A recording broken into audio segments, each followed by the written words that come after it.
Kitakubu. Hey everyone, KitaSean here. So welcome back to a Gundam video. I said this before, you guys are going to be seeing a lot more Gundam content on this channel. So if you guys don't want to miss out on those videos, make sure to subscribe and hit the notification button so you don't miss out. In this video, we will be talking about the new Mobile Suit Gundam TV anime, The Witch from Mercury. We'll be talking about the prologue, episode 1, but mostly we'll be talking about the short novel Yurikago no Hoshi, which was released on the official website the same day as episode 1 was released. The short novel is a really interesting piece because it gives us a story of what was happening on Mercury, basically before the events of episode 1, and it also foreshadows events in future episodes. But before we get into all that, I want to talk about my thoughts on episode 1. I thought episode 1 was a fantastic episode. I thought the episode did a great job showcasing the difference between the kids and adults, introducing the main characters, and of course giving us a look at what Gundam Aerial can do. Just from the battle alone, you can just tell how cursed the mobile suit is, which is also the title of the next episode. But the visuals were really amazing. I really thought that I was watching a Ufotable anime. That is how good the animation quality is. Ufotable, better watch out. Competition is here. The soundtrack was amazing as well. The quality of animation and the OST definitely gives Witch from Mercury its own identity as a Gundam series. So let's go ahead and now dive into the world of Gundam The Witch from Mercury. I do want to say this, we are going to be talking about stuff from the prologue and episode 1, so spoiler warning. And again, we'll be talking about mostly stuff from Yurikago no Hoshi, and yeah, again, there's just a lot of stuff from that short novel. I actually don't know if it was officially translated, but I'll be talking about things from there. So episode 1 is in the year AS-122. The two escape to Mercury in the year AS-110. So basically, this means that Suletta has been on Mercury for 12 years. The short novel states that the time that Suletta was living on Mercury, there is a base called Heavy Colombo 23, and it's also during a time where it was very hard for humans to live on that planet. A possible hint that proved that Mercury is not suitable for humans is the tomato scene from episode 1. Suletta has never seen a tomato, and you can just see her expression when she eats it. So why do humans live on Mercury then? Well, it doesn't say specifically, but in the short novel, there is some interesting and possible hints. For example, this quote, Aerial emergency launch. There was a problem at the Chomonhu mining base.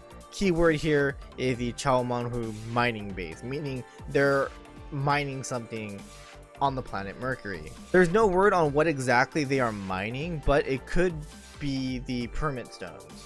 The stones are used for the Gundo and other experiments. I think it's also possible that these stones are used in Gundam Aerial and other mobile suits so that they can move. If you follow the Universal Century series, think of it as helium-3. They need helium-3 in order for the generators to work for mobile suits. Suletta has a nervous and shy demeanor, as we see in the first episode, and the reason for this is because in the novel it confirms that there are no other kids that she was able to mingle with on Mercury. But she did talk with Aerial a lot, thus the two have a sibling-like relationship. This is also proven with her yelling at Miorine when she used Aerial without even asking her. As for Eleonora, her mother, she is confirmed to be alive, but she took a lot of business trips to Earth, so she wasn't really around to take care of Suletta a lot, skipping birthdays and stuff like that. There is also a passage where Eleonora talks to Aerial about getting revenge and using Suletta by sending her to the academy. Revenge could be the reason why she was, going on these business trips. This is why I believe she's actually the masked character, the masked woman that we see in the trailers and of course in episode 1. So she's basically hiding her identity because of course, she's technically a wanted person. They were trying to kill everyone that was in the prologue, basically, you know, within the project and stuff like that. So yeah, this makes complete sense why she's wearing the mask. And not only that, the mining base is actually owned by the Benedict group, which is Dilling's you know, company. So I think, yeah, again, it makes complete sense that she's wearing the mask to hide her identity from the group. So Gundam Ariel finds out about Elnora's plan, but he doesn't want his big sister Siletta to be involved in his mother's revenge scheme, because, I mean, Gundam Ariel just wants Siletta to live a normal life, but in the end, Ariel cannot ignore Elnora.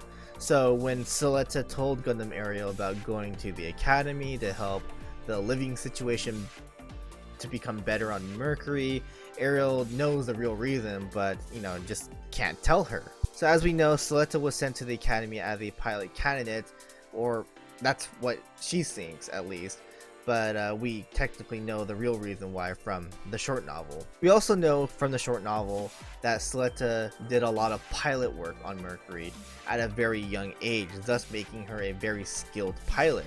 She said she wasn't going to lose to Guel. She seemed very confident. Of course, we saw what she can do with Gundam Ariel, and yeah, especially with those beam saber skills. As you guys can see on the screen in front of you, we see the beam saber, beam rifle, and beam Vulcan. We don't see the funnels option. This probably means that Gundam Ariel only accepts Siletta as the true pilot, and she is the only one able to use the funnels. Another screenshot showed a bunch of other menu options, and the one that stood out to me was the identification friend option. Maybe this allows other characters to be able to pilot Ariel. We'll just have to wait and see in future episodes. So there you guys have it. I just wanted to talk about the short novel because I know a lot of you guys have not read that. And again, I don't know if there is an official translation for that, but we basically know the goal here. Like, we know Elnora's goal. She wants revenge of what happened during the prologue. Like, her husband died, her mentor died, her friends died, and yeah, she just basically wants revenge against Delling. And I do believe that Siletta being the groom, the best pilot at the academy, the marriage candidate to Myorine was the plan of Elnora as well. Like, she knows that if Siletta can actually marry Myorine, she can get closer for revenge, and you know, and so on. We'll have to watch future episodes to figure out exactly how that's going to work, but this is very exciting. I can't wait for future episodes. And yeah, tell me what you guys think about this whole revenge story. I want to know what you guys think. Comment down below. And I do have another Gundam video coming out really soon. I want to release that before episode 1 or episode 2 releases, so look forward to that. And yeah, that's basically about it. Thanks for watching. Hope you guys enjoyed, and I'll see you guys in the next one. Laters.